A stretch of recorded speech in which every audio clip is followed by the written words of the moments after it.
So those are the reasons I'm going to pick the New England Patriots to knock one more team out of the unbeaten ranks.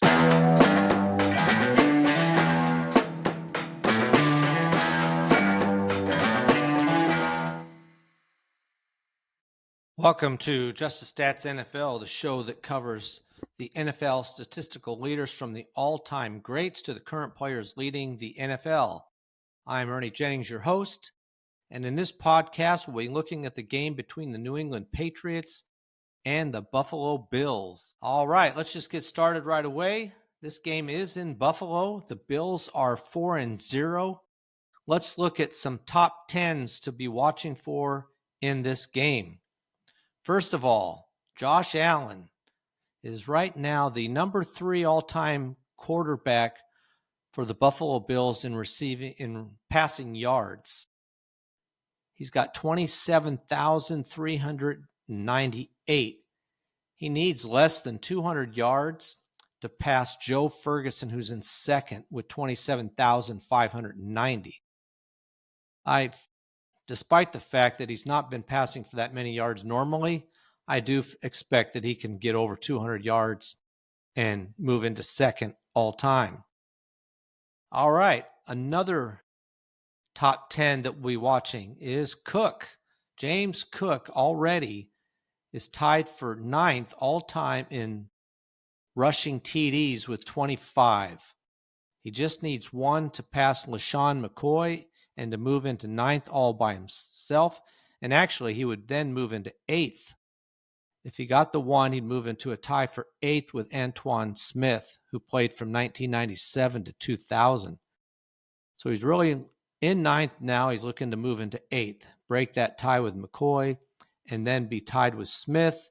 And then the next up for him is Travis Henry, who has 27 touchdowns. So he could actually catch Travis Henry for all we know. He's had some games where he gets 2 touchdowns. So that's very possible for James Cook. One more this is on the defensive side for Buffalo. One more player, top 10 to be watching, and that's Ed Oliver. If he plays, he's been a little banged up, so we'll see. But in the tackles for loss category, he is number 8 all time for the Buffalo Bills in tackles for loss with 52.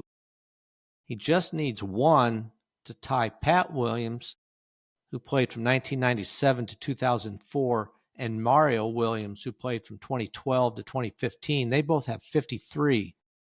So he needs one to tie them to move into a tie for 6th all time. So he's been looking for that one, I think, a couple weeks, and he has been banged up, so that's probably what's slowing him down. All right, now for the New England Patriots. They are 2-2 going into this game. Already, we're going to look at a top 10, and that is Drake May trying to break into the top 10, and that is in touchdowns. Right now, he has 22. He just needs one more to tie Matt Castle for number 10 all time. Matt Castle was the quarterback from 05 to 08. He's got 23. Drake May has 22. One more, and he'll move into the top 10 already, believe it or not. All right, another category here, and that's Ramondre Stevenson. He has been slowly moving up this list of top 10 running backs in yards. Right now, he's number 8. He passed Corey Dillon last week to move into 8th. Next up is John Stevens, who played from 88 to 92. He's got 3,249. So Ramondre Stevenson has 3,191. So he needs 58 yards to tie, 59 to move into 7th all by himself. So we'll be watching him. And in another category for Stevenson, he's trying to break into the top 10 here. Right now, he's in 12th, but he's actually only one touchdown rushing out of moving into the top 10. Stephen Ridley and Tom Brady both have 22 touchdowns rushing. Ramondre Stevenson has 21. One touchdown, he moves into a tie for 10th all time. So we'll be watching him in that category as well. Those are some of the players to watch. Several players moving from both quarterbacks, by the way, Josh Allen and Drake May, and then, of course, 2 running backs, James Cook and Ramondre Stevenson, and then the defensive player Oliver. So those are a lot of players to be watching. Ed Oliver will watch as well on defense. All right, that's a look at the top 10s to be watching for. Now, the New England Patriots lead this series 79-51 with one tie. So let's look at some of the numbers for the players in this particular game, starting with the quarterbacks. Well, they're both doing quite well. They right now are the number 4 ranked and number 5 ranked quarterbacks as far as quarterback rating. Josh Allen is 4th with a 113 quarterback rating, which actually ties him with he's got 109.7. Let me get that straight. 109.7.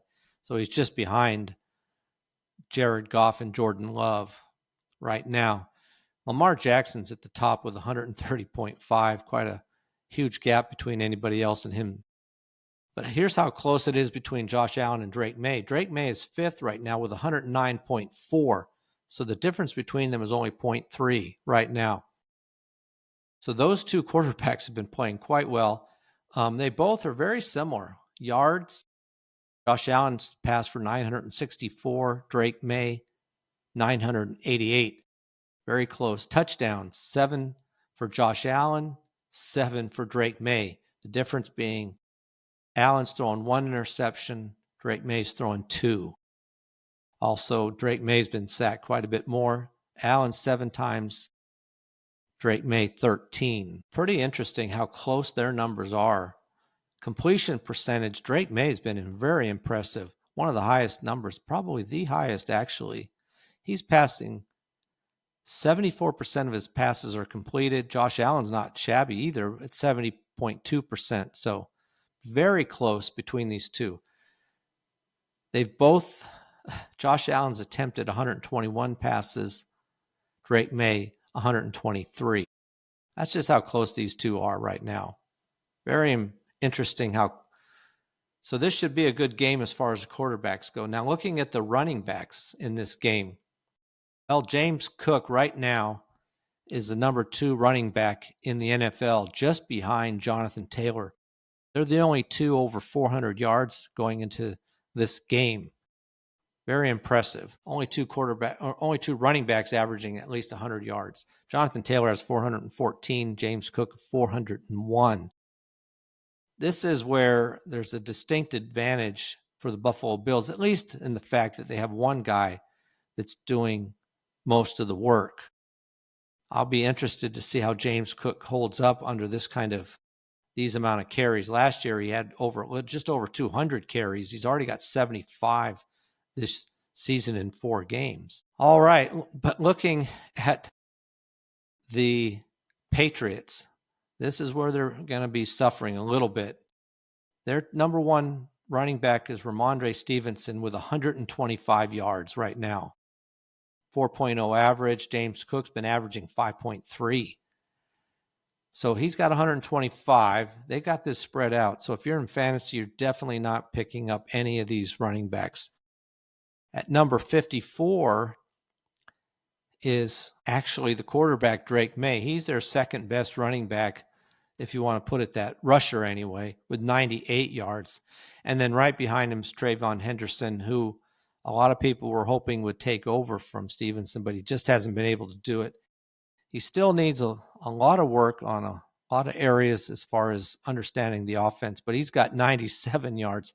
He's only averaging 3.7 right now. And then to round it out, you got Antonio Gibson with 85 yards. So you've got 4 people that basically, if you add them up, including the quarterback, reach James Cook's numbers. All right, looking at the wide receivers. Now, this is an area where neither team is impressive when it comes to people catching the ball. The best right now is for New England Patriots. Stephon Diggs is the number 36th ranked wide receiver. He's got 213 yards on 22 receptions. That's the best of all the players between the two teams. Hunter Henry, the tight end for the Patriots, has 20 let me see, 15 catches for 204 yards. And I should say that Stephon Diggs has 19 catches for 213 yards. So only 4 catches difference there. A couple more for the Patriots. You're really hurting here. Kayshon Boutte, who people were hoping would also be good, he's got 10 catches for 165 yards. And then rounding it out is Ramondre Stevenson, the running back.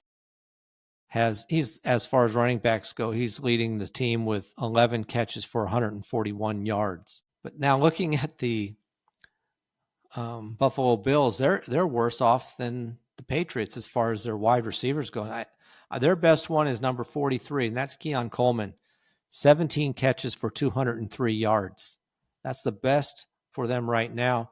Khalil Shakir is right behind him, 16 catches for 190 yards. And then Dalton Kincaid, the tight end, does have 14 catches for 179 yards. Those are your top 3. And then rounding it out is Joshua Palmer, who's only got 10 catches for 138 yards. So very similar as far as their players. The biggest difference here of all of this is James Cook, probably, as far as running back goes.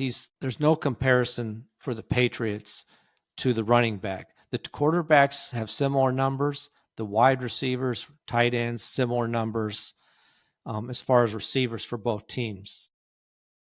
All right. Interesting how this game is looking. Now, who's going to win this game? I'm going to tell you, despite what the odds makers say, obviously the Bills are favored by 8.5 points, but I'm going to pick the Patriots on just a couple of reasons. One, here's the teams the Bills have played: the Saints, the Dolphins, the Jets, the Ravens. We're talking about teams that have a total of 2 wins among them. Now, Patriots have played the Panthers, not good. The Steelers, the Dolphins, and the Raiders, just slightly better. They did lose to the Steelers, and they have lost to the Raiders. So not that they're that great, but I'm just saying I think the Bills maybe can have a wake-up call. They've played some easy teams right now. Who knew that the Ravens, when they played them and barely won that game 41-40, what the Ravens were going to look like as the season has went on. The other reason is no team is going to go undefeated. They're going to lose a game. Despite being favored, every year teams lose games when they're favored. It just happens. We've seen that already many times. Just last week, the Chargers losing to the Giants. I mean, the Packers lost to the Browns. It just happens.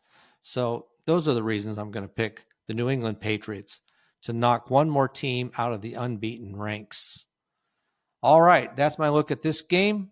Appreciate you listening. If you like this, subscribe at Just the Stats NFL. You can do that on YouTube or any podcast outlet, Spotify, Apple, or one of your podcast apps. Also, you can email me if you'd like at justthestatsnfl@gmail.com. I appreciate you listening, and I'm out.